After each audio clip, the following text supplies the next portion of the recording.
On est enfin en direct sur le Facebook d'Urgence Climat à Alençon. Alors, il nous manque encore un intervenant pour l'instant qui ne s'est pas connecté. On espère qu'il arrivera très bientôt.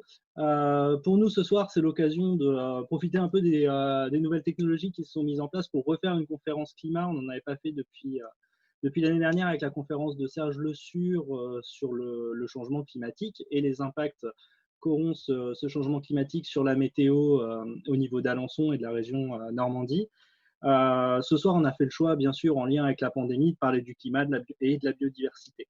On aura normalement 3 intervenants, donc Frédéric Malvaux, administrateur de la LPO, qui nous fera un point sur la biodiversité.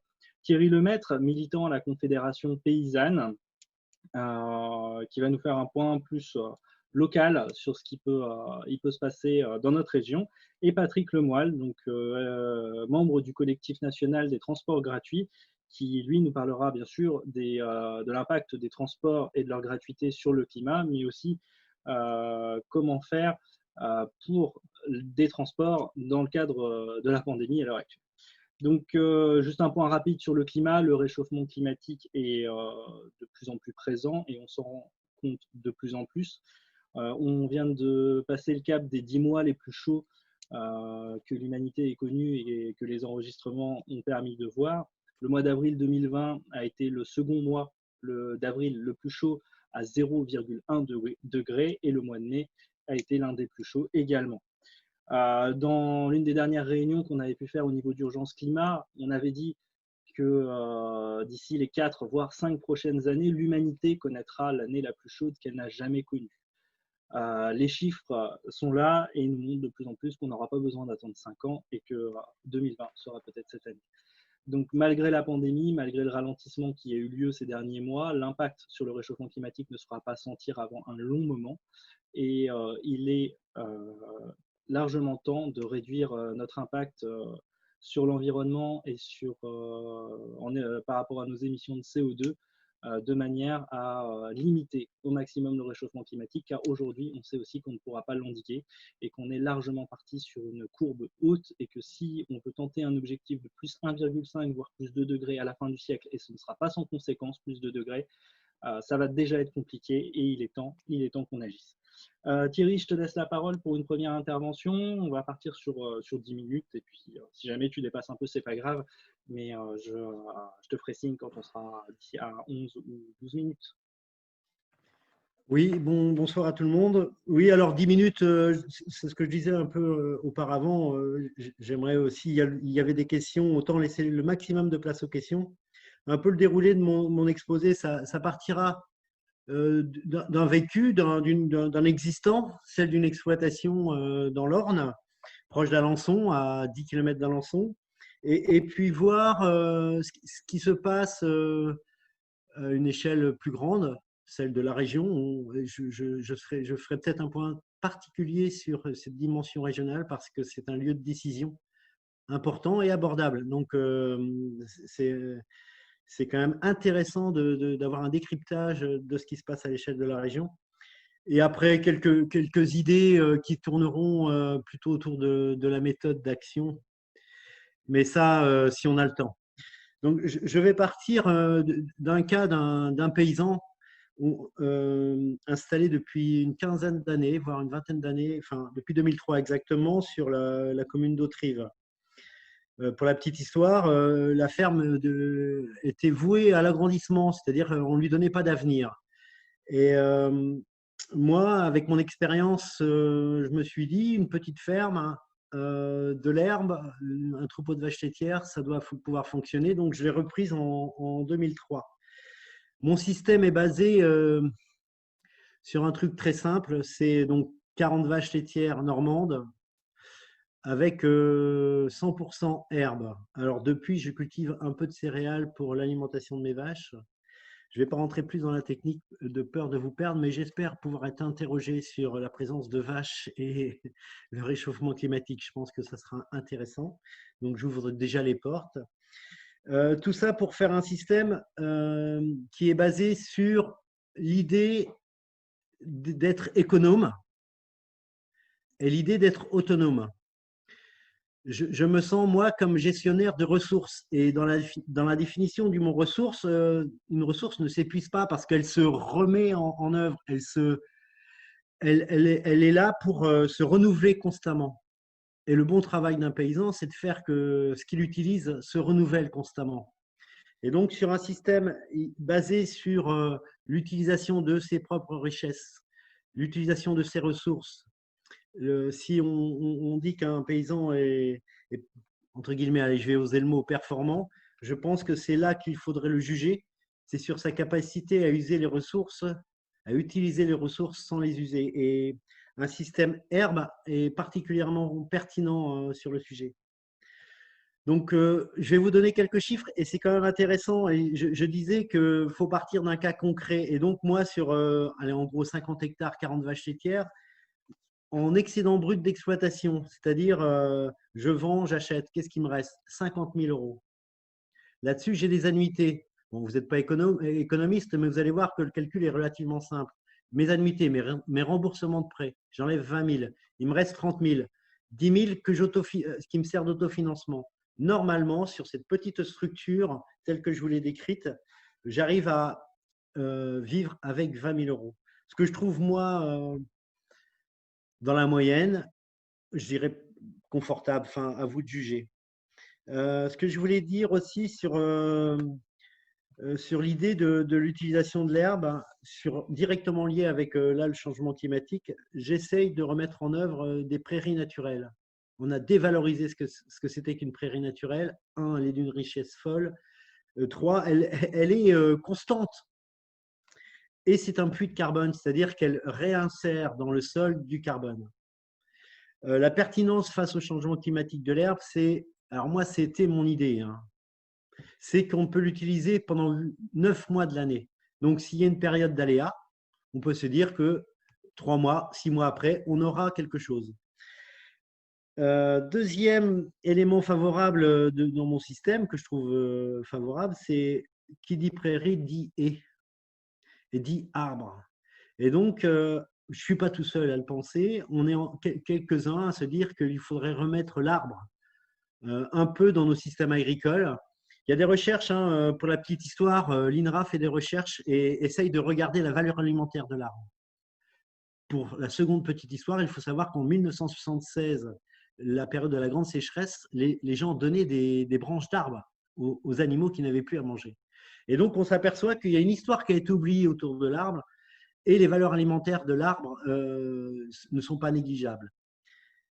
Ça, c'est pour le volet technique. Et de plus, dès qu'on met de l'arbre dans l'histoire, il y a la valeur de l'imaginaire. Et je trouve que notre monde, mes enfants, mes voisins, mes amis et les gens qui habitent sur la commune, on a besoin d'un autre imaginaire. Ce serait super bien de pouvoir imaginer quelque chose de positif quand on parle de changement climatique. Et je pense que l'arbre a toute sa place dans cette dynamique-là. Donc voilà un peu le cas concret sur lequel je me base pour dire qu'il est possible de faire des trucs. Je vous avouerai que je me pensais résilient, je me pensais résistant. Enfin, je me suis dit, avec mon petit système, ça va toujours rouler, cette histoire. Et je m'aperçois que l'année dernière, déjà, j'ai eu quelques alertes. C'est-à-dire que quand on est à 35 degrés du côté d'Autrive, et ben même le système est mis en péril. Mais vraiment, hein, c'est-à-dire qu'on craint. On craint de ne pas pouvoir nourrir son troupeau pendant l'hiver prochain. Non, alors l'hiver, vous avez vu ce qui s'est passé, grosse flotte. On se dit, bah, c'est bien, on a fait nos réserves. Et dès le mois d'avril de cette année, on retire le signal d'alarme en disant le vent d'est, la sécheresse. On remet nos systèmes en alerte face au changement climatique. Donc, le changement climatique, il est réellement vécu. Et moi qui me pensais résistant, je me dis, bah non, il va falloir penser autrement, il va falloir modifier encore notre système. Ça, c'est vraiment quelque chose qui m'impacte. Et c'est en gros pour ça que j'ai voulu participer à cette conférence de soir. Je me pensais, moi, avoir mis en place un truc qui était d'avenir. Et je me dis maintenant, parce qu'il va falloir réfléchir encore autrement et pousser sans doute des curseurs un peu plus loin. Juste, parce que je ne sais pas, je ne regarde pas la montre, mais je pense que ça défile. Juste vous dire que je suis en bio en plus. Alors, je dis en dernier, c'est volontaire.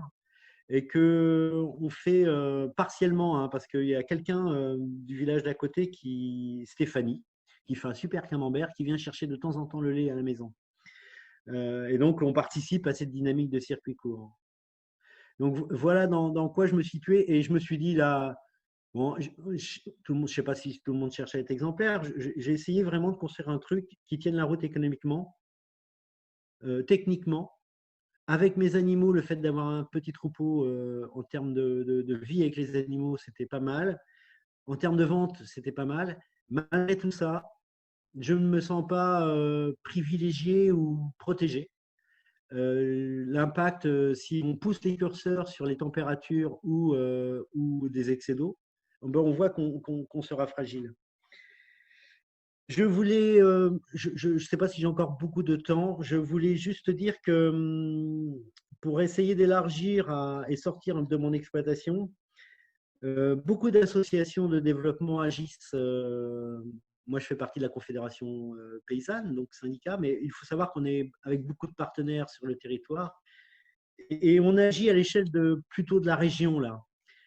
Je tenais à dire ce soir que les élus de la région, notre région normande, qui est à environ en moyenne à 150 km de chaque citoyen de la Normandie, est un acteur primordial pour le développement agricole et rural. Elles ont leur propre financement pour développer des axes. Hein. Donc, les axes qu'elles développent, mais je dirais que c'est jamais assez, mais sur l'histoire des circuits courts, c'est un axe qu'il faut défendre. Il est développé, mais il faut le défendre. Sur un axe qui est l'installation, mais derrière l'installation, on voit qu'il y a des porteurs de projets, des gens qui voudraient s'installer dans le milieu agricole. C'est quand même super intéressant de pouvoir être soutenu, accompagné. Donc, la région serait un interlocuteur primordial là-dessus. Il y a un axe sur les pratiques agricoles. Ça, c'est aussi un acteur fondamental. Sur l'innovation. Alors, l'innovation, on peut y mettre plein de choses derrière, mais c'est aussi un axe sur l'innovation. Et donc, je me dis que s'il y a quelque chose d'abordable, on peut parler à notre élu régional, on peut parler sans doute au ministre, mais c'est quand même plus facile de parler à un élu de la région. Franchement, il est détenteur de tas de lignes d'action qui sont fondamentales et qu'on pourrait actionner sans doute un peu plus. Dernière chose avant de m'arrêter, l'argent de l'Europe passe de plus en plus par des régions.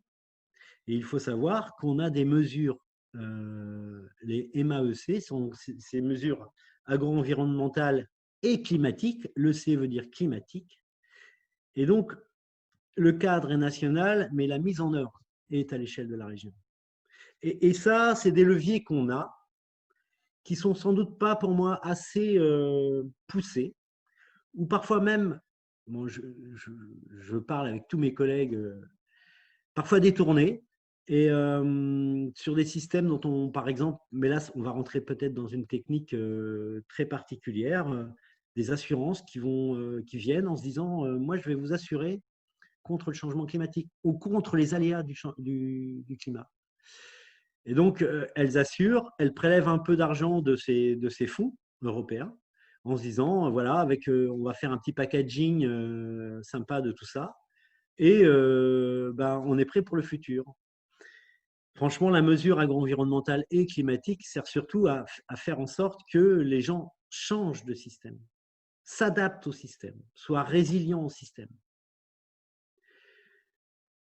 Dernière phrase, pour monter encore d'un échelon, il y a l'Europe, il y a la PAC, la politique agricole commune. Nous, on défend une politique agricole commune qui serait pas agricole, mais alimentaire, ce qui change tout. Ce qui change fondamentalement les choses, c'est-à-dire qu'on n'aide pas au volume produit ou à l'hectare. On souhaiterait qu'il y ait un soutien à l'agriculteur, aux paysans, et que le travail de ce paysan soit très en lien avec une demande, un besoin alimentaire. Moi, en tant que paysan, mon métier, bon, vous allez me dire, j'ai le profil éleveur, mais moi, je peux m'adapter. Le paysan, il est là pour s'adapter. Il l'a toujours fait. Donc, il est là aussi pour essayer d'écouter, d'entendre la demande. Et j'entendais hier Dominique Bourg dire qu'il faut remettre du paysan dans le paysage. J'approuve. J'approuve totalement. Je pense que le profil paysan a beaucoup d'avantages. Et sur ce, je vais m'arrêter. Merci Thierry pour ton intervention. Je regarde juste si on a des questions. Pour l'instant, j'en ai pas vu tout de suite. Frédéric vient tout juste de nous rejoindre. Tu nous entends, Frédéric? Ben, je vous entends. Est-ce que vous, de votre côté, vous m'entendez? On t'entend très bien. Oui. Bon, ben, j'y suis arrivé quand même. Voilà. C'est une bonne chose. Du coup, on avait prévu, Frédéric, de commencer par ton intervention, mais Thierry a pris le relais. Tout à fait, tout à fait. Ce que je te propose, c'est de continuer, du coup, si tu es prêt. Et puis, Ouais, ouais. on attend les questions. Alors, je m'excuse, hein, c'est le retour que j'ai pour l'instant, c'est que ça lag beaucoup, notamment au niveau de la vidéo. J'espère qu'au moins, vous arrivez à entendre les interventions de votre côté. Il y a de toute façon un enregistrement qui est en train de se faire à côté. Donc, si jamais la vidéo est vraiment pas bonne, on rediffusera l'enregistrement, si lui il est bon, j'espère, de manière à ce que ceux qui souhaitent visionner quand même cette conférence puissent le faire à d'autres moments. Du coup, Frédéric, je te laisse la parole. Ok, donc bah, bonjour tout le monde. Donc c'est bon, vous m'entendez bien? Oui. Oui, ok.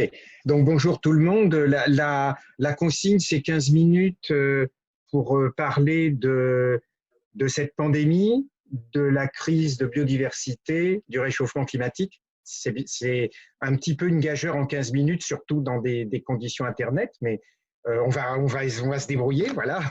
On va essayer de faire au mieux, donner quelques pistes, parce que c'est sûr qu'en 15 minutes, c'est impossible d'avoir quelque chose de très, très cohérent. J'avais envie, c'est un petit hommage en clin d'œil, de faire un hommage à un disparu que j'aime beaucoup, Guy Bedos, avec une revue de presse euh, sans l'humour de Guy Bedos. Revue de presse de ces 2 derniers jours dans le journal Le Monde pour montrer un petit peu les enjeux, peut-être tout simplement. Alors, quelques titres de la presse. Les forêts tropicales continuent de disparaître à un rythme alarmant. Ça, c'était avant-hier. Concernant la Convention citoyenne pour le climat, manque d'audace, réaction mitigée, et en particulier, j'ai noté la réaction d'un avocat en droit de l'environnement que je connais bien, Arnaud Gossement, qui explique que la quasi-totalité des sujets qui fâchent a été mise de côté pendant cette conférence. Voilà. Et qui explique qu'il y a un manque d'audace et essentiellement des grandes idées sans pratique, catalogue de bonnes intentions, il parle. Voilà. Autre petit élément dans cette revue de presse, de nombreuses zones d'ombre sur le transport maritime du bétail. Ça peut paraître quelque chose de très lointain. En fait, l'article de presse en question, qui ne fait aucun lien avec les problèmes de pandémie récents ou de quoi que ce soit, hein, indique que dans l'Union européenne, il n'y a strictement aucune prise en charge du transport maritime du bétail. Les conditions sont catastrophiques. Transport international, non seulement en termes de bien-être, mais tout simplement de conditions de vie pour ces animaux qui sont tout à fait catastrophiques. J'en dirai un petit mot tout à l'heure sur les conséquences. Autre article de presse, la commission épinglée sur la préservation de la biodiversité. Voilà. On a eu 2 pages dans Le Monde aussi sur les 150 propositions en question sur la Convention climat que vous avez suivi, bien sûr. Hein. J'ai retenu une chose tout à fait intéressante, une proposition qui n'a pas été retenue justement à la fin, tout à fait qui a fini par être éliminée. Hein, proposition au départ de cette convention de passer de 35 à 28 heures hebdomadaires de travail. L'argument au départ mis en avant est très intéressant pour aller vers un nouveau modèle orienté autour de la sobriété, du partage, de la justice sociale. Nous devons consommer moins, produire moins et donc travailler moins. On croirait presque entendre André Gorz. Un peu gênant, puisque cette proposition, du coup, est passée à la trappe grâce aux conditions peu démocratiques de cette convention. Il faut dire Et le même journal titrait 2 jours avant, sans montrer le lien, que notre président avait déclaré, avant même d'ailleurs les résultats de cette convention, il faut travailler et produire davantage. Voilà. Et puis enfin, le dernier, les Pays-Bas abattent des visons contaminés par le SARS-CoV-2. Voilà. Donc, des éléments dans l'immédiat, dans l'actualité tout de suite, qui montrent ce lien finalement entre cette pandémie, les questions de biodiversité, les questions de climat. Un petit mot, en quelques mots, extrêmement réduit, sur la question de cette pandémie. D'abord, pour dire que les virus font partie du vivant. On ne peut pas être en guerre contre les virus. Les virus nous accompagnent, ils ont un rôle extrêmement essentiel. Le génome humain rassemble 100 000 fragments d'ADN rétroviral dans l'évolution d'Homo sapiens. Ça veut dire c'est 8% du total de notre génome. Ça veut dire que nous vivons avec des virus depuis la nuit des temps, comme tous les êtres vivants. Ces virus, évidemment, ils peuvent être pathogènes, particulièrement quand ils arrivent dans certains contextes. Mais ils ne sont pas que pathogènes. Ils amènent des éléments positifs. La variabilité génétique, la participation à la défense immunitaire de l'hôte, la participation au codage génétique des protéines. On a même, au fur et à mesure de l'évolution, de nombreux virus qui sont tout simplement devenus des adjoints ou des aides à la vie. En quelque sorte, ils ont été domestiqués par l'organisme. On peut penser une autre vision du monde en lisant un philosophe, Baptiste Morisot, qui nous explique qu'il faut qu'Homo sapiens apprenne à vivre de manière plus harmonieuse avec le reste du vivant. Et il va très loin, ce philosophe, puisqu'il dit, par exemple, qu'il faut avoir un rapport moins toxique avec ses parasites, tout simplement. Et donc apprendre, en quelque sorte, à éviter le caractère pathogène des virus, mais pas être en guerre contre le vivant. Les pandémies, elles ne sont pas nouvelles, évidemment. Elles ont accompagné Homo sapiens depuis tout le temps, et singulièrement une forme de pandémie très particulière qui s'appelle des zoonoses. On est en plein dedans avec ce coronavirus. Ces zoonoses, elles sont liées globalement à la révolution néolithique. Les anthropologues mettent en avant le blanc populationnel entre moins 10 000 ans, donc en gros, à grands traits, la naissance de l'agriculture et de l'élevage, et 5 000 ans. Pendant 5 000 ans, donc pratiquement la moitié de cette période qui vient de la naissance du néolithique jusqu'à aujourd'hui, pendant 5 000 ans, la population humaine a très peu augmenté, et c'est très probablement à cause des pandémies virales dues aux animaux domestiques. Ces pandémies viennent de notre élevage et singulièrement de la façon dont on organise l'élevage. Quand elles deviennent problématiques, on a toujours le même cocktail de causes. Le réchauffement climatique, qui joue un rôle, participe au processus de pathogène dans la mesure où il favorise l'installation de nouvelles espèces de manière brutale et déstabilise les écosystèmes. La baisse de biodiversité, qui joue un rôle dans le cocktail pathogène, qui met à mal les coévolutions ancestrales, qui favorise la circulation des pathogènes. La destruction brutale d'écosystèmes. Dans de nombreuses pandémies, on a noté que des altérations fortes à l'écosystème avaient conduit des espèces à se rapprocher des lieux très peuplés par les humains, et ceci dans des conditions d'élevage, je vais y revenir, catastrophiques. L'agriculture mondialisée, qui est en cause évidemment, commerce international qui fait valser à vitesse grand V les personnes et les marchandises et les animaux, bien sûr. L'utilisation de la viande de brousse, l'élevage intensif dans les mauvaises conditions d'hygiène, ça revient dans toutes les pandémies récentes. La concentration de population humaine dans de mauvaises conditions de vie. Et puis le cadre global de l'augmentation de la population humaine, bien sûr. La conclusion un petit peu de tout ça, c'est que c'est bien la façon dont Homo sapiens habite son environnement qui est en cause. Alors, ce qu'on peut faire pour ça, c'est tout simplement limiter au maximum les risques avec un système économique non destructeur pour les écosystèmes, en laissant de la place à des milieux naturels moins ou non anthropisés. Et on a ici les réponses en fait à faire. Un petit mot sur la crise de biodiversité, quelques éléments. La situation est effectivement problématique. On a un effondrement global de la biodiversité, avec des espèces qui disparaissent, mais surtout pour le moment beaucoup d'espèces disparaissantes.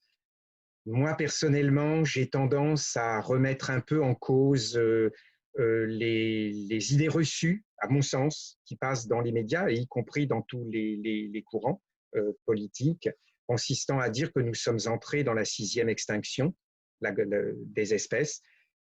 Nous ne sommes pas dans la 6e extinction des espèces. En tout cas, on n'y est pas encore. Le dire tel quel est une erreur, parce que si nous agissons, il est possible d'enrayer la crise de biodiversité, et dans 10 millions d'années, nos successeurs ne s'apercevront même pas qu'il y a eu une crise de biodiversité si nous agissons. On n'est donc pas dedans. Une crise majeure de biodiversité, une 6e crise, c'est 75% des espèces qui ont disparu. C'est comme ça que les scientifiques qui travaillent sur ces données le déterminent. On en est heureusement encore loin aujourd'hui. Le danger de dire qu'on est dans la 6e crise d'extinction, c'est qu'on favorise le catastrophisme et on décourage un peu les actions. Les grandes causes, elles sont parfaitement connues. Changement d'utilisation des sols, réchauffement climatique, surexploitation des ressources, pollution. La dernière ciblée, c'est celle des espèces invasives. Elle est très controversée. Les conséquences de cette crise sont aussi bien connues. Conséquences sur l'alimentation, sur l'état de l'air, sur la capacité de réponse au réchauffement climatique. Il faut savoir que les milieux naturels absorbent 60% des gaz à effet de serre. Si on altère la biodiversité, on agrandit, on multiplie le réchauffement climatique.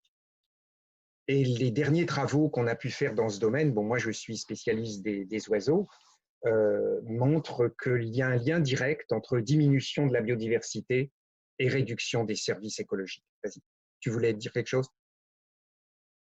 Oui, d'accord, ok, ça marche. Un des éléments clés aussi, c'est que la perte de biodiversité conduit à la perte de l'adaptabilité. Donc en fait, la perte des possibles. Plus la biodiversité diminue, moins on a des capacités de réagir. Voilà. Je passe sur les réactions des gouvernements, en particulier du gouvernement français, où on n'est vraiment pas à la hauteur.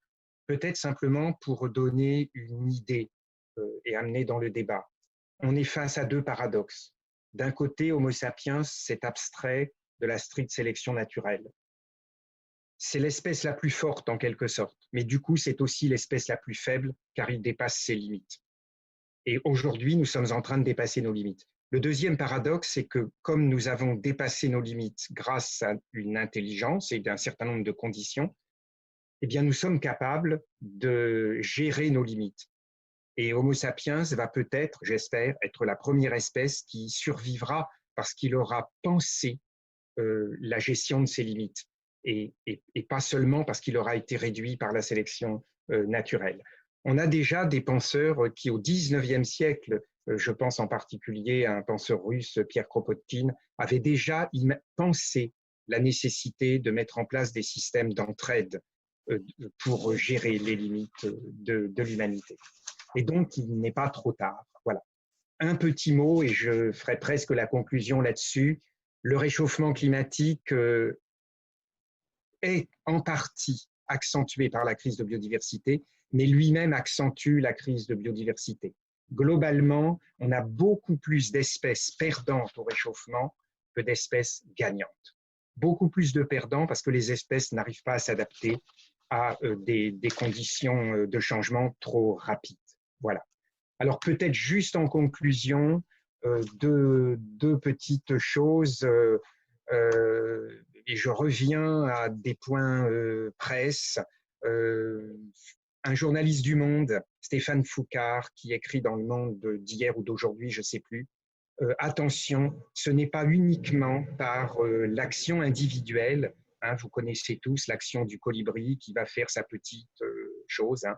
Ce n'est pas uniquement comme ça que l'on arrivera à modifier la situation. Il faut des grands changements globaux. Et puis peut-être, je finirai sur une phrase qui m'a paru, juste une phrase qui m'a paru très intéressante dans la revue du Crieur, la revue de Mediapart que j'ai reçue aujourd'hui. Je trouve que cette phrase tout à fait qui résume bien la situation. Le SARS-CoV-2 n'est pas seulement un produit du capitalisme, mais la prédation foncière a favorisé son développement, la mondialisation son expansion et la casse de la santé publique ses conséquences. Voilà. Merci. Voilà, j'espère que, en grands mots, j'espère que ça vous a convenu, mais c'est vraiment à grandes lignes, hein, en 15 minutes. Voilà. Merci pour ton intervention. Tu auras l'occasion de réintervenir dans les questions. Il y a eu quelques questions durant ton intervention qui sont plutôt d'ordre général, donc je pense qu'on y reviendra après. Ce sera intéressant. Ce que je te propose, Patrick, c'est de continuer pour l'instant, et puis comme ça, moi, je continue de faire le recensement des questions, et puis on pourra intervenir, enfin, vous pourrez intervenir plus librement après. Comme ça, voilà, de vos interventions seront posées, et ce sera l'occasion d'échanger avec les différentes personnes qui nous suivent. Juste un point, j'ai eu un retour. Donc au début, ça a beaucoup bugué, ça fonctionne beaucoup mieux maintenant, et tant mieux. Patrick, je te laisse la main. Merci de l'invitation. Bonsoir à tous et à toutes. Alors, ça peut paraître bizarre de faire le lien entre la pandémie et la question des transports, mais en réalité, quand on se penche un peu sur l'ensemble des aspects, on s'aperçoit qu'il y a un lien très direct. Alors, le premier, il est simple. Les 4 milliards de personnes qui sont transportées par avion, quand on prend la carte de ces transports sur la planète, c'est exactement la carte de diffusion de la pandémie. C'est les individus qui transportent les épidémies, et l'essentiel des transports grand courrier sont les transports par avion, et c'est comme ça que s'est répandue la pandémie. Mais le deuxième aspect qui est tout aussi intéressant, ce sont les premières estimations des diminutions d'émissions de gaz à effet de serre. Vous savez qu'on estime qu'il y a environ 17%, entre 15 et 20% de gaz à effet de serre en moins émis pendant les périodes de confinement. Mais la moitié de ces gaz à effet de serre qui n'ont pas émis proviennent des transports terrestres. 10% exactement des transports aériens et 45% des transports terrestres. Donc on a là une idée de ce que ça veut dire la question des transports par rapport tant à la diffusion de la pandémie que à l'émission de gaz à effet de serre. Alors, on peut penser, et alors là on a tout de suite, bon, il y a peu de monde dans les transports en commun, il y a peu de monde dans les trains, peu de monde dans les comment dirais-je, dans les bus, dans les tramways, dans les villes où il y en a. C'est une question très conjoncturelle. Il faut poser les questions de manière structurelle pour trouver des réponses structurelles. La pandémie qu'on vient de connaître, ce n'est pas un incident de parcours, ce n'est pas une épidémie de plus. C'est plus un avertissement de ce que l'Anthropocène est en train de fabriquer sur la planète. Et c'est donc une question majeure. Il y a eu une dizaine de pandémies de ce type, alors d'importance différente, sur les 20 dernières années, et il n'y a aucune raison que ça ne se multiplie pas de ce type de catastrophe comme toute autre catastrophe que crée l'Anthropocène. Bon. De ce point de vue-là, il est clair que c'est ça qui est structurant, et c'est à ces questions-là qu'il faut essayer de trouver des réponses, parce que le système capitaliste tel qu'il fonctionne est un système qui fabrique en outre des inégalités majeures, et que dans ces inégalités, ce sont les couches populaires qui trinquent le plus. Alors, on l'a vu sur les premiers de corvée, mais y compris d'ailleurs sur les transports. Il y a 25% des salariés qui travaillaient et qui étaient pour l'essentiel obligés de prendre des transports en commun. Certains utilisaient leur véhicule personnel, mais d'autres utilisaient les transports en commun. Bon, et donc là, on voit bien que la question des transports est une question structurante pour la société. Alors, elle est structurante d'un point de vue économique. Bon, je ne vais pas développer ça parce que c'est pas le transport en commun, c'est pas la question des transports de marchandises, mais le mode de fonctionnement du système capitaliste avec des marchandises qui circulent dans l'ensemble du monde, et pour n'importe quelle production, il faut des éléments de la chaîne de production qui viennent du monde entier. Bon, on voit bien qu'il y a là une quantité de transport qui ne correspond pas à des besoins objectifs, qui correspond à la façon dont le capitalisme a développé l'ensemble de l'économie et du monde industriel. Alors, on en parle aujourd'hui sur la question des médicaments qui sont fabriqués en Asie, mais dans n'importe quelle production industrielle, le système du juste à temps fait que l'essentiel des stocks et des produits qui sont utilisés pour l'industrie sont sur les routes, dans des camions ou dans des bateaux pour une large part. Bien. Alors, concernant le transport des personnes, je crois que il faut comprendre que la question est structurelle parce que le monde est de plus en plus un monde urbain. Par exemple, en France, à la fin des années 30, il y avait un habitant sur deux qui habitait en ville. Depuis le début des années 2000, c'est 3 sur 4. Et on estime que 95% de la population dans un pays comme la France est sous influence urbaine.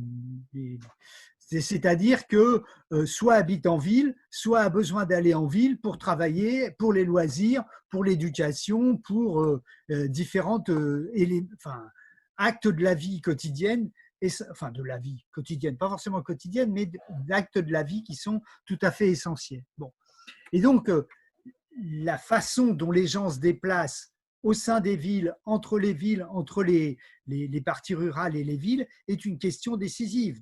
Parce que aujourd'hui, tout est conçu pour le véhicule personnel. Or, dans les émissions de gaz à effet de serre, les véhicules personnels, la voiture individuelle, c'est à peu près la moitié des émissions de gaz à effet de serre. J'avais un chiffre pour qu'on donne, de temps en temps, il faut donner quelques chiffres pour avoir des ordres de grandeur. Un bus, c'est 2 fois moins d'émissions de gaz à effet de serre, mais un train ou un tram, c'est 20 fois moins qu'une voiture par kilomètre transporté par voyageur. Donc on voit bien que la voiture personnelle est une question qu'il faut absolument résoudre si on veut traiter de manière sérieuse les émissions de gaz à effet de serre. Le deuxième aspect sur lequel je veux dire quelques mots, même s'il n'y a pas de lien direct, c'est la question de la pollution. Aujourd'hui, dans un pays comme la France, il y a entre 40 et 50 000 morts par an liées à la pollution aux particules fines, sans parler d'autres éléments de pollution, mais au moins celles des particules fines, qui sont liées essentiellement à la circulation automobile et au chauffage dans les villes. Bon. Mais ce sont des questions tout à fait décisives du point de vue de la santé. C'est-à-dire quand on ajoute les problèmes des gaz à effet de serre et des problèmes de santé, la question des transports est une question centrale. Bon.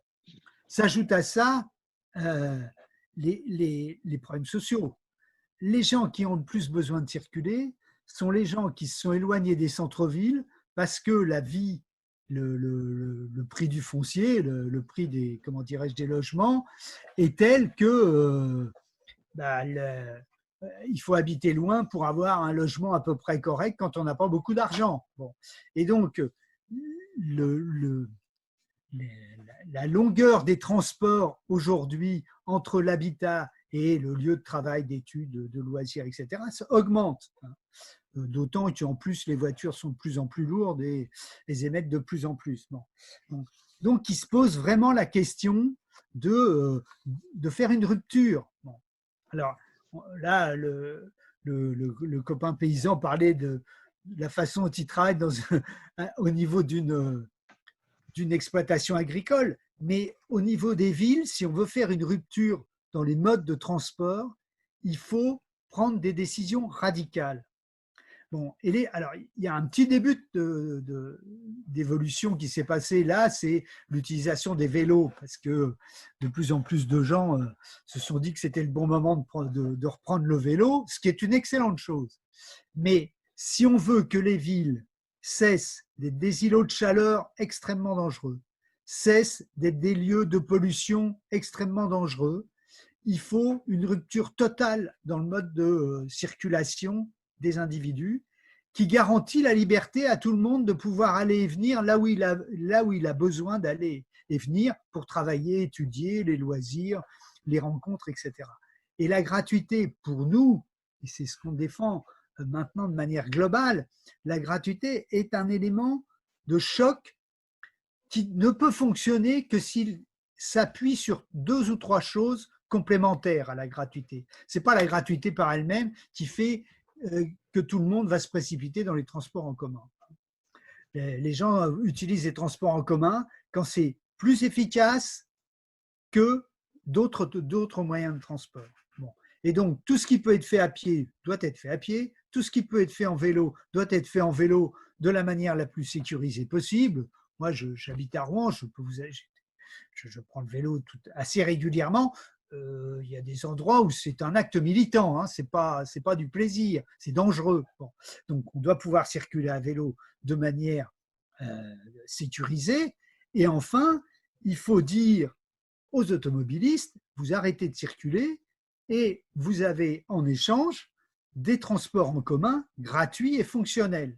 Fonctionnels, ça veut dire que ce sont des transports qui permettent sur tous les axes structurants de ne pas attendre plus de 5 à 10 minutes aux heures de pointe, et c'est-à-dire d'utiliser les transports en commun de manière naturelle. On n'a pas besoin de récupérer les horaires pour savoir, etc. etc.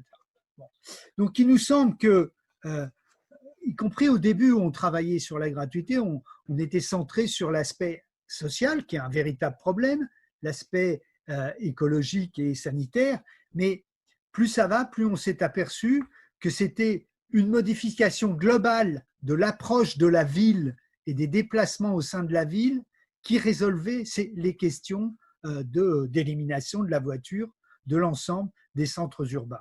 Et donc voilà, pour nous, la question de la gratuité, c'est une espèce de clé d'entrée qui, par elle-même, toute seule, ne résout pas tout, mais associée avec un développement des transports doux et une efficacité des transports en commun, peut réellement changer les conditions de vie de la très grande majorité de la population dans ce pays. Merci. Merci à toi, Patrick, pour ton intervention. Alors, on a quelques réactions sur Internet avec des questions par rapport à vos différentes interventions. Une question qui est arrivée tout à l'heure, comment faire comprendre aux personnes qui sont égoïstes, pessimistes, qu'il est temps de changer nos modes de vie? Je me permettrai de répondre de manière assez large, parce que vous y avez répondu aussi dans vos interventions. C'est ni la fable du colibri, ni les petits pas qui vont changer les choses aujourd'hui. C'est clairement un changement global de notre système. C'est ce que nous, on défend à Urgence Climat à Alençon. Même si on n'est que local, on défend un changement global du système économique qui aujourd'hui ne peut plus continuer comme ça. On a largement atteint les limites de notre planète et il est nécessaire qu'on puisse aller arrêter d'être dans la surexploitation, et donc ça veut dire changer nos modes de consommation mais aussi de production car ils sont liés. Une question par rapport au déplacement, là je rebondis tout de suite sur ton intervention, Patrick. Par rapport à la question des déplacements, tu parlais notamment qu'il était nécessaire que le transport soit efficient, qu'il n'y ait pas des temps d'attente qui soient trop longs. Comment on peut développer ce transport gratuit et efficient en milieu rural? L'Orne est un département qui est très rural. Les transports aujourd'hui ne se font que par car en transport en commun d'une commune à l'autre, mis à part la ligne de train entre Le Mans et Caen, et entre Paris et Granville. Comment, dans le milieu rural, concrètement, à la campagne, on peut avoir des transports gratuits qui soient efficaces, efficients, qui transportent du monde, alors que les villages sont isolés les uns des autres, et surtout qu'on a fait disparaître ces 50 dernières années toutes les infrastructures de transport ferroviaire qui ont pu exister au profit de voies vertes, pour le vélo notamment. Non, mais il va de soi que la question se pose de manière un peu différente dans les régions rurales où il y a une très, très forte dispersion de l'habitat, d'une agglomération où il y a une forte concentration d'habitat. Ça, c'est évident. Pour autant, la solution, c'est l'intermodalité et avec des réseaux qui sont gratuits et efficaces. C'est-à-dire qu'on doit pouvoir, alors, avec le plus possible de trains, parce que les voies vertes, c'est bien, comment dire, mais il faut pouvoir aller travailler tous les jours. Enfin, je veux dire, tout le monde n'a pas la capacité de faire une demi-heure, 3/4 d'heure de vélo pour aller travailler, revenir et faire ça toute l'année. Donc, les voies vertes, c'est bien, le vélo, c'est bien, mais il y a des limites qui sont des limites de distance. Donc, la seule vraie solution dans les régions plus rurales sont des axes sur lesquels les transports sont prioritairement en train. S'ils ne sont pas en train, c'est moins bien. J'ai donné les chiffres sur les émissions de gaz à effet de serre tout de suite, c'est tout à fait significatif. Et avec une intermodalité, c'est-à-dire que chacun, des vraies lignes structurantes qui fonctionnent avec des transports toutes les heures, et les personnes qui peuvent venir poser leur voiture quand ils habitent de manière dispersée avec des parkings relais, des systèmes qui permettent d'utiliser les lignes structurantes. Ce qui est déterminant en réalité, c'est ça. C'est les lignes sur lesquelles les rythmes sont réguliers. Et après, toute la vie peut s'organiser autour de ça.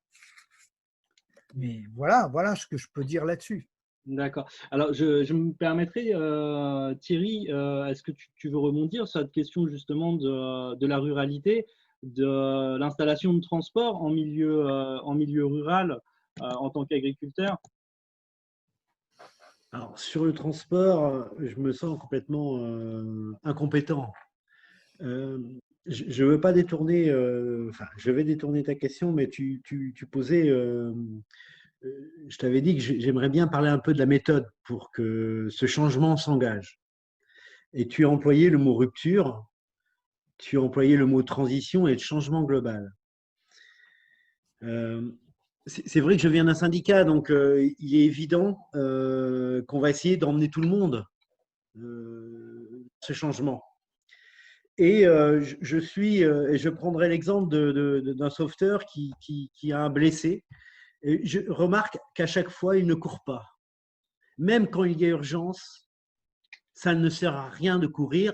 L'essentiel, c'est quand même d'aller dans la bonne direction. Et sur le volet agricole, je souhaite qu'on aille déjà dans la bonne direction et sur le bon chemin. Et pour moi, ça sera déjà une marque fondamentale de changement. Si je prends juste un exemple sur l'élevage, je m'attendais à être interrogé sur la place de l'élevage dans le futur, et c'est aussi pour faire le rebond entre le transport, et tu parlais de transports internationaux dans les bateaux qui étaient complètement abominables. La place de l'élevage dans le monde agricole, soit on lui dit il y a rupture, et donc on retire le monde de l'élevage du monde agricole, le monde de l'élevage bovin, qui est d'ailleurs responsable du changement climatique par tout le carbone qu'il peut dégager. Ça, c'est la rupture. Cet effet, mais à l'échelle d'un département, tu regarderas, c'est à l'est du département, l'élevage se barre, et qu'est-ce qu'on voit arriver? Des grandes surfaces de culture où il y a des phytosanitaires. Si tu fais la même chose dans l'ouest, tu auras la même chose. Donc, il faut engager sur la méthode, même s'il y a urgence pour moi. Et ça, je le dis avec un peu de cœur parce que j'ai le volet un peu syndical derrière.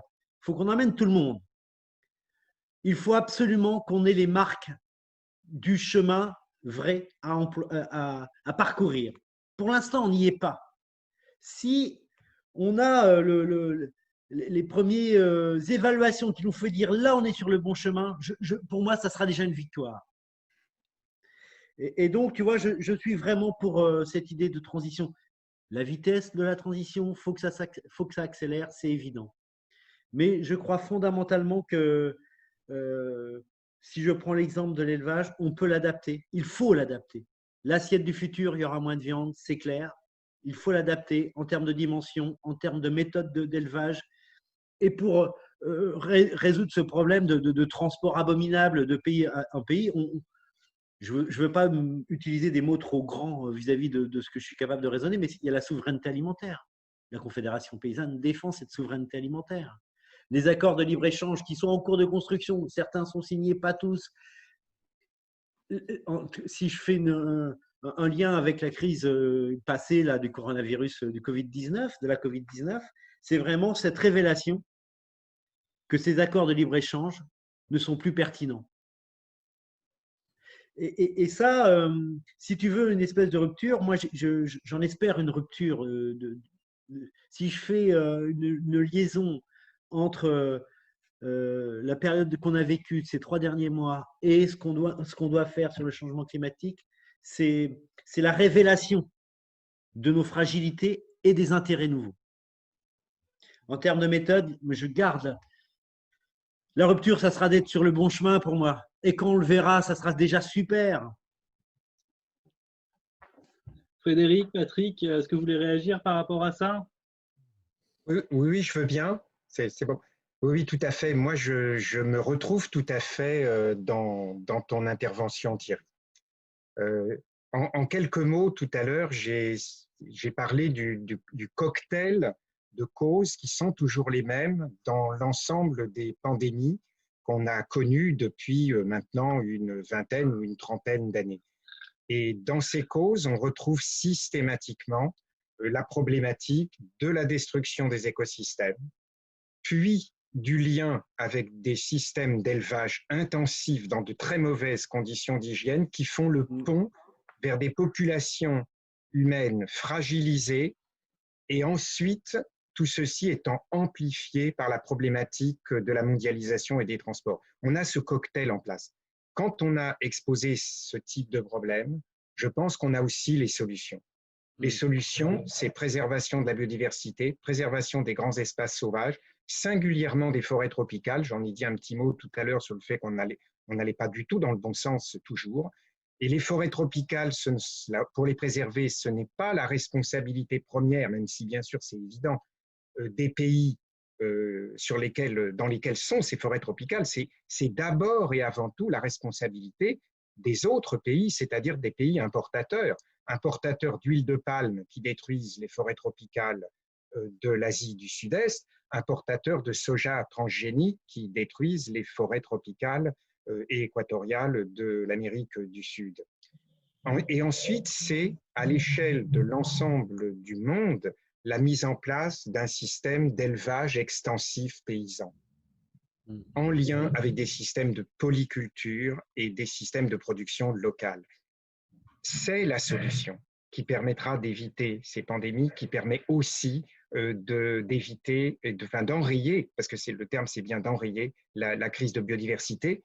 Les travaux que nous faisons, nous, sur la problématique de la biodiversité, montrent bien que la biodiversité, elle est intimement liée à l'existence de ces systèmes d'élevage extensif, polyculture, paysans locaux, avec de nombreux agriculteurs qui peuvent gérer ces espaces. Et c'est quand même la solution, nonobstant le débat qu'on peut avoir et qu'on doit avoir sur la question de doit-on ou pas tuer des animaux ou manger de viande, qui est un autre débat. Aujourd'hui, la mise en place de ces systèmes paysans locaux est sans aucun doute la réponse clé à la question des pandémies et en même temps la réponse clé à la question de la préservation de la biodiversité. Patrick, je te voyais réagir. Oui, non, mais le problème, c'est qu'on ne parle pas exactement de la même chose. C'est-à-dire qu'on ne peut pas discuter de la même manière de comment on organise les transports dans une ville et comment on change globalement un mode de fonctionnement paysan. On n'est pas sur les mêmes échelles de temps. Ce qu'on s'aperçoit dans les villes où la gratuité a été mise en place en France, il y a entre 20 et 30 villes où la gratuité est en place, c'est que les effets ne sont pas les mêmes selon la façon dont on le fait. Il y a des villes qui ont mis en place la gratuité parce que les commerces du centre-ville ne fonctionnaient pas. Et donc la gratuité, elle s'arrête à 8 heures le soir. Elle ne permet pas de vivre, elle permet d'aller travailler, d'aller dans les magasins, etc. Bon, il y a toutes sortes de choix qui sont faits, mais dès lors qu'on le prend par un petit bout, on ne change pas la façon dont la ville fonctionne et dont les gens circulent dans la ville. Et c'est ça qu'il faut changer. Et ça se passe quand il y a un choix radical qui est fait. Et quand je dis une rupture, la discussion avec le maire de Dunkerque est passionnante. Hein. Ils ont mis 2 ans, ils ont fermé le centre-ville aux voitures, mis en place des pistes cyclables, redéfini tout le plan de circulation des bus. Ils sont en train de fermer les parkings du centre-ville qui ne sont plus utilisés. Et ils les remplacent par des habitats. Les gens font plus de vélo, les gens laissent leur voiture pour prendre parce que d'un seul coup, globalement, toute la façon de se déplacer dans l'agglomération de Dunkerque a été modifiée. Hein. Et en réalité, quand on discute avec tous les gens qui s'occupent des transports, le seul argument qu'ils avancent, parce que dès lors qu'on prend toutes les expériences les unes après les autres, on s'aperçoit que c'est imparable, ça. C'est la question financière. Mais pour que vous ayez un ordre de grandeur, hein, une agglomération comme celle de Rouen, c'est-à-dire 500 000 habitants, les billets rapportent 25 millions par an. Hein. À l'échelle nationale, dans toutes les villes en France, les billets rapportent 5 milliards. Ça veut dire qu'on peut mettre en place la gratuité pour 5 ou 10 milliards. Vous voyez ce que c'est le budget national, 5-10 milliards. Bon. Et ça veut dire qu'avec cette somme-là, on peut mettre en place une circulation libre pour tout le monde dans toutes les villes. Ce qui évidemment change la relation à la voiture. Ça va de soi. Quel est le sens d'avoir 2 voitures dans ces conditions? Tout ça change. Donc, ça ne veut pas dire que, c'est pour ça que je donnais au début les chiffres de la place de la voiture par rapport aux gaz à effet de serre. Il y a plein de choses qui ne sont pas réglées par ça. Hein. Mais je pense qu'on peut faire bouger ce qui se passe dans les villes et dans les abords immédiats des villes.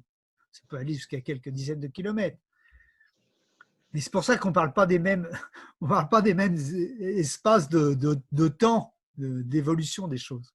Parce que ça, on peut le faire évoluer en 3 ans. Hein. Et ça, c'est une rupture, 3 ans, c'est rien. Et pourtant, on en revient toujours à cette question du sens et du changement. C'est-à-dire que si on rend gratuit les transports, on va se reposer la question, comme tu le disais, de l'intérêt de la voiture. Et si on arrive à faire évoluer les questions au niveau alimentaire, on va aussi se reposer les questions sur comment produire aujourd'hui au niveau agricole, puisque ça va forcément changer la donne. Donc c'est bien aussi tout ce sens qu'il faut changer. Et tout ça aura un impact sur le réchauffement climatique et sur la biodiversité. Pour avancer un peu, je vais reprendre une question de Morgane. Je pense que Frédéric, tu pourras nous répondre. Il nous disait qu'il avait lu un article encore aujourd'hui sur la fonte des glaces. On sait qu'il y en a de plus en plus et que c'est l'une des conséquences du réchauffement climatique et des points de rupture qui va amener pas mal de changements au cours de ce siècle. Mais plus précisément sur la question du relâchement des virus, puisque tu parlais de la biodiversité et des virus pathogènes, qu'est-ce qu'on peut faire pour éviter de telles menaces par rapport à tous ces virus qui vont être relâchés dans la nature? Je ne sais pas si tu as une réponse à lui apporter. Réponse, on n'en a pas, évidemment. On est en pleine inconnue sur cette question. En fait, c'est une question qui a été posée par des spécialistes de l'Arctique. On sait que dans le monde arctique et antarctique, le réchauffement climatique a des impacts qui sont 3 à 4 fois, 5 fois plus forts que sur le reste de la planète, aussi bien en matière de température qu'en matière de conséquences. Moi, je reviens tout récemment d'un voyage de 3 mois dans le haut Arctique Nord, où j'ai pu constater une chute de biodiversité considérable, beaucoup plus élevée que ce que je peux constater ici en Europe de l'Ouest. Cette question des virus qui peuvent être dégagés est posée. C'est toujours la question de l'arrivée par l'action humaine de pathogènes qui arrivent dans des écosystèmes pas prévus, où on n'a pas les systèmes, on n'a pas les coévolutions ancestrales organisées. Soit parce que ces pathogènes arrivent transportés, soit parce qu'ils vont en quelque sorte, d'une certaine façon, surgir de la nuit des temps. C'est tout à fait possible. On n'a pas de réponse à ça parce qu'on n'a aucune idée de danger ou pas de ces pathogènes. Ce qui est certain, c'est que on a toujours à peu près les mêmes systèmes de réponse si nos écosystèmes sont en bon état partout, si les réponses, si on a si on ne favorise pas les vecteurs de communication de ces virus vers l'humanité, en particulier sur cette question clé des élevages intensifs qui revient en boucle depuis 10 000 ans, on va limiter de manière considérable les risques. Ces virus ne passeront pas comme ça vers Homo sapiens. Il ne faut pas qu'on se sente menacé par des virus qui vont arriver. La plupart du temps, ils ne passent pas les barrières interespèces. Simplement, beaucoup sont liés à des coévolutions avec d'autres espèces vivantes. On n'a pas la moindre idée de ce qui peut se passer pour des virus en quelque sorte enfouis sous les glaces. Les risques sont probablement beaucoup plus limités qu'on peut le supposer. Moi, je crains beaucoup plus toute cette catégorie de virus qui s'est en quelque sorte qui s'est installée lors des phénomènes de crise majeure de biodiversité, qui s'est installée dans des réservoirs vivants et qui peuvent être du coup mis en contact avec Homo sapiens de manière brutale et dans de mauvaises conditions. L'exemple d'Ebola est remarquable, l'exemple du Covid-19 aussi. On a parlé beaucoup des chauves-souris. En gros, ce que l'on sait, c'est qu'il y a 65 millions d'années, quand une grande partie des espèces a disparu suite à la crise crétacée tertiaire, des virus se sont en quelque sorte réfugiés dans des organismes à sang chaud survivants, en particulier ces petits mammifères que sont les chauves-souris. Et ils ont évolué avec ces chauves-souris. Aujourd'hui, ne sont pas pathogènes pour ces chauves-souris. Des virus éventuellement enfouis dans les glaces ont peu de chances d'être pathogènes si on respecte des règles qui permettent d'éviter ces explosions virales et en particulier dans les systèmes de transport massif et dans les systèmes d'élevage intensif. Voilà. Mais on n'a pas de certitude. D'accord, merci pour ta réponse, Frédéric. Une autre question aussi qui a été posée, que j'adresserai peut-être un petit peu plus à Patrick. Je pense que tu seras en capacité de répondre par rapport aux propositions de la Convention pour le climat. La réduction du temps de travail et le revenu universel sont-elles des solutions pour la diminution du réchauffement climatique, et pourquoi est-ce qu'aujourd'hui on ne les met pas en œuvre pour permettre la diminution du réchauffement climatique, notamment le passage à 32 et 28 heures? Oui, oui. La réduction du temps de travail, c'est une question centrale pour changer, là encore, le mode de relation qu'il y a entre le travail, la consommation et le loisir. Il y a quand même bon, celles et ceux qui argumentaient pour les 28 heures au lieu des 35 heures, c'était sur l'idée, il faut moins consommer, donc moins travailler et avoir plus de temps pour le loisir. En gros, c'était ça l'argumentation d'après ce que j'ai lu dans la presse. Bon. C'est une approche évidente. Bon. Si on supprime l'ensemble, si on prend en compte celles et ceux qui n'ont pas de travail, si on supprime l'ensemble des tâches inutiles dans cette société, et si on permet à chacun de vivre correctement, oui, c'est même pas 28 heures par semaine. On a besoin de travailler compte tenu du niveau de productivité. Hein, bon, c'est moins que ça. Alors ça, c'est le premier aspect. Pour moi, ça me semble tout à fait évident. Le deuxième aspect sur la question du revenu garanti minimum, enfin les différentes appellations et les gratuités.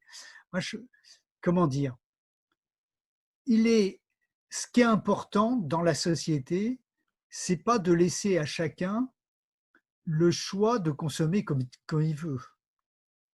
Ce qui est important, c'est que collectivement, on soit capable de décider ce qui est utile et ce qui n'est pas utile, ce qui est prioritaire et ce qui n'est pas prioritaire. Et par rapport à ce qui est prioritaire, de se donner les moyens que chacune et chacun puisse y avoir accès. C'est normal que chacune et chacun puisse avoir une éducation gratuite, que chacune et chacun puisse être soigné gratuitement. Je pense que c'est normal que chacune et chacun puisse se déplacer gratuitement. Est-ce que c'est normal que toute l'eau soit gratuite? Non. On peut discuter qu'il y a une partie de l'eau nécessaire pour manger, se laver, etc., soit gratuite et le reste ne l'est pas. Donc, comme la consommation d'énergie, etc.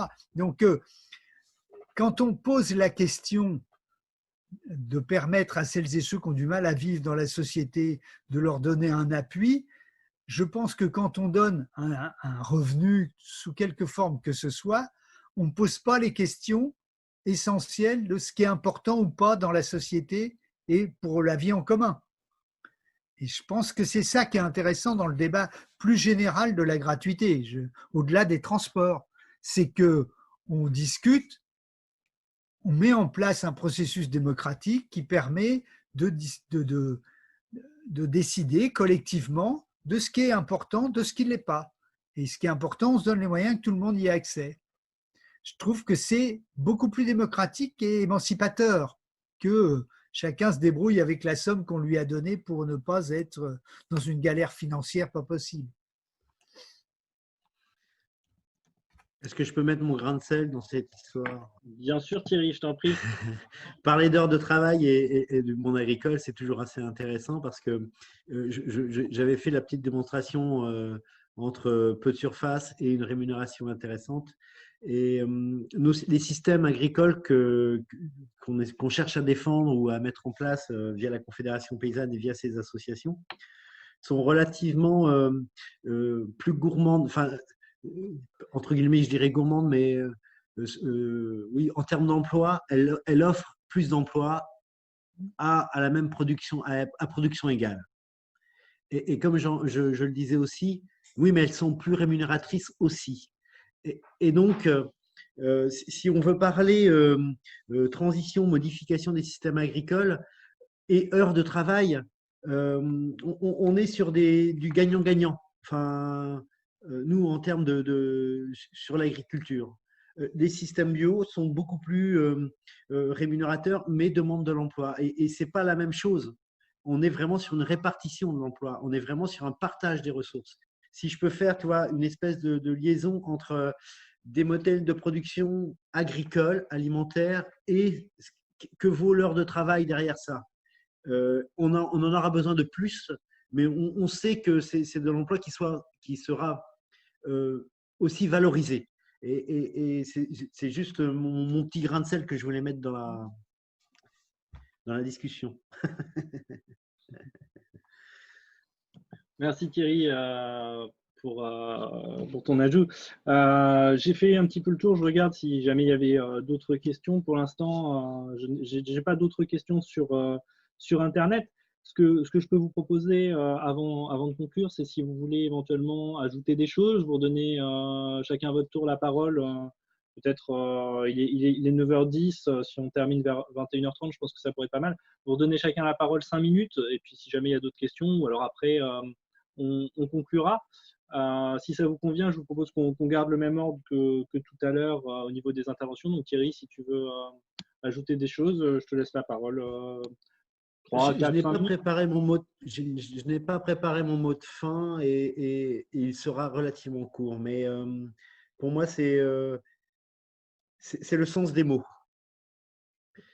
Il faut peser les mots qu'on emploie et aller au-delà de leur simple signification de communication et de slogan. Dans nos paroles, dans nos mots, il faut avoir une explication, une illustration relativement concrète des choses. Je prendrai juste un mot qui est devenu très à la mode, c'est l'agroécologie. Il faut aller au-delà de ce mot. Il s'est inscrit dans la loi en 2015. Je pense qu'on n'a fait que la moitié du chemin en l'inscrivant dans la loi. Il faut aller au-delà du mot. Il faut savoir qu'est-ce que l'on met derrière. Le reste du travail, ça consiste à bien tirer. Il y aura des choix réels à faire autour de cette agroécologie. Alors, en termes de transition, c'est facile. Mon mot de fin, ça sera sur le sens des mots. Et je voudrais qu'on y aille un peu au-delà, qu'on soit capable d'en donner une illustration. C'est ce que j'ai essayé de faire aujourd'hui en disant qu'il est possible de faire plein de choses. Je ne vous ai pas dit que je faisais de l'agroécologie et pourtant ça en était. Et je voulais surtout illustrer ce qu'on est capable de faire. Voilà pour ma contribution. Merci beaucoup Thierry. Frédéric, je te repasse la parole si tu veux. Oui, bon, je vais être aussi, je pense, assez court. J'ai entendu un tout petit peu tout à l'heure une des questions qui était d'une personne qui était sur la problématique de comment on va éviter le catastrophisme. Les travaux que nous faisons sur les problématiques de biodiversité nous surprennent toujours. On est toujours surpris par la capacité des écosystèmes à se reconstituer différemment d'avant, des crises ou des impacts, mais à se reconstituer. Et en général, du reste, la biodiversité se refabrique, se reconstitue positivement, la plupart du temps pas vraiment comme on l'avait imaginé, et y compris en réintégrant des espèces exogènes, invasives, arrivées là. C'est toujours très surprenant. Et ça, c'est quand même quelque chose de très positif. Ça veut dire que si on agit comme il le faut sur les problématiques de biodiversité, on sait quoi faire. Les solutions techniques, elles sont parfaitement connues. Il n'est pas du tout trop tard. C'est plus complexe sur les questions climatiques, puisque sur les questions climatiques, on a des effets retard très importants qui ne sont pas simples à gérer. Et cette complexité des choses, moi, m'amène à penser la chose suivante.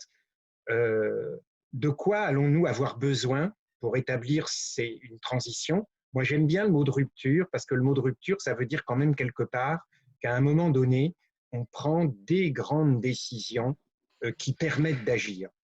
Et à mon sens, on a deux éléments sur lesquels il faudra s'appuyer. Le premier, c'est la problématique de l'égalité. On ne pourra pas gérer des situations complexes si en quelque sorte, on n'a pas, nous les humains, globalement tous les mêmes intérêts. On ne les aura pas à 100%. Dans un système égalitaire, on va pouvoir enfin s'engueuler correctement. C'est-à-dire, on va enfin pouvoir confronter des points de vue et des intérêts différents, contradictoires, mais pas fondamentalement contradictoires. Et donc, la question de l'égalité est une question clé. Et la deuxième question, c'est la question de la démocratie. On va avoir besoin de plus de démocratie, d'ouverture et pas de moins de démocratie. Les problématiques égalité-démocratie, pour moi, portent la question des changements possibles. Voilà. Merci Frédéric. Patrick? Oui, mais je suis vraiment, moi, j'ai commencé mon introduction là-dessus et je pense qu'il faut terminer là-dessus. Je suis convaincu qu'on est en train de vivre une période qui nous secoue parce qu'elle met elle met en jeu une série d'éléments qui nous semblaient très stables. Là, on est déstabilisé par quelque chose qui nous secoue. Je pense que c'est alors, je te rejoins, comment dirais-je, sur l'idée qu'il faut agir, parce que je pense que c'est un petit phénomène par rapport à ce qui peut nous attendre dans les 30 ou 40 années qui viennent. Bon. Et il y a aucune inéluctabilité, enfin, c'est pas automatique qu'on arrive aux situations les plus catastrophiques. C'est fonction de choix qui sont faits, de choix économiques, de choix politiques, et c'est l'intervention sur ces choix-là qui permet de se dire que on peut sortir d'une manière ou d'une autre de la crise dans laquelle on est. Hein. Je ne sais pas si vous avez suivi ce qui s'est passé à la Nouvelle-Orléans après Katrina, hein, où à la suite de Katrina, les secteurs dominants de la ville ont décidé de se débarrasser des pauvres du centre-ville. C'est-à-dire que la catastrophe n'a pas été automatiquement comment dirais-je, un coup de semonce pour dire il faut faire plus égalitaire, plus démocratique. Ça a été au contraire un coup de semonce pour faire pire. Bon. Et nous, on doit se poser la question comment on agit pour que ce ne soit pas de cette manière-là que ça se produise autour de la pandémie qui est en train de se produire aujourd'hui. Bon. Comment on fait pour que la question de la vie, des besoins vitaux, soient les questions qui sont au centre des choix sociaux, politiques et économiques. C'est ça qui est déterminant. Hein. Comment on fait que ce qui fait le plaisir de vivre ensemble soit ce qui détermine les choix de l'ensemble de la société. Bon, c'est cette sonnette d'alarme qui est en train d'être tirée. On a encore quelques dizaines d'années devant nous, peut-être moins, peut-être plus, on ne sait pas exactement, mais c'est cet enjeu-là qui est en face de nous.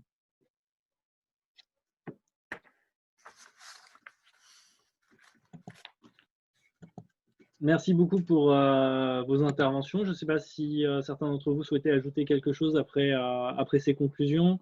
Pour l'instant, je n'ai plus de questions sur Internet, en tout cas des différentes personnes qui nous écoutent. Je vais en profiter quand même avant qu'on termine pour rappeler la prochaine action du groupe Urgence Climat à Alençon. Donc le 1er juillet, le mercredi 1er juillet, on organisera une soirée rencontre sur un temps vraiment convivial, donc au niveau des anciens Petits Châtelets à Chapelle-Mel. S'il fait beau, en plus on sera à l'extérieur. On verra pour en plus faire un repas ensemble. Donc ce sera vraiment l'idée d'échanger avec tous ceux qui le souhaitent autour des actions d'urgence climat et sur quelle dynamique on va donner à notre groupe et à la lutte contre le réchauffement climatique dans les mois à venir, enfin, notamment en prévision de la reprise du mois de septembre, mais sur la fin d'année et par rapport à tout ce qui vient de se passer cette année et tout ce qui s'annonce pour la suite. Je rejette un dernier coup d'œil sur Internet, voir si on a des questions. Et puis après, à moins que vous ayez des choses à ajouter, je pense qu'on va pouvoir conclure. Et je vous remercie encore une nouvelle fois pour votre participation à cette visio. C'était particulièrement intéressant et j'espère qu'au niveau technique, ça a bien fonctionné. En tout cas, il y a un enregistrement normalement, donc je rediffuserai l'enregistrement après pour ceux qui n'ont pas pu profiter pleinement de la soirée. Est-ce que vous aviez des choses à ajouter ? Oui, peut-être juste un tout petit mot. Moi, c'est que d'abord, j'ai trouvé ça très intéressant. J'espère que ça vous a convenu à tout le monde aussi, puis à ceux qui écoutent. C'est sûr qu'il manque, mais ça, c'est l'exercice qui l'empêche. Il manque le visuel humain qui permet aussi de donner des exemples très concrets et très pratiques. C'est vrai qu'en général, quand je fais des conférences, j'ai aussi les diapos avec les exemples chiffrés, les images et tout. Bon, c'est ce qui est plus vivant, mais voilà, on a essayé de faire un peu comme on peut dans le contexte là, et c'est déjà beaucoup. Voilà.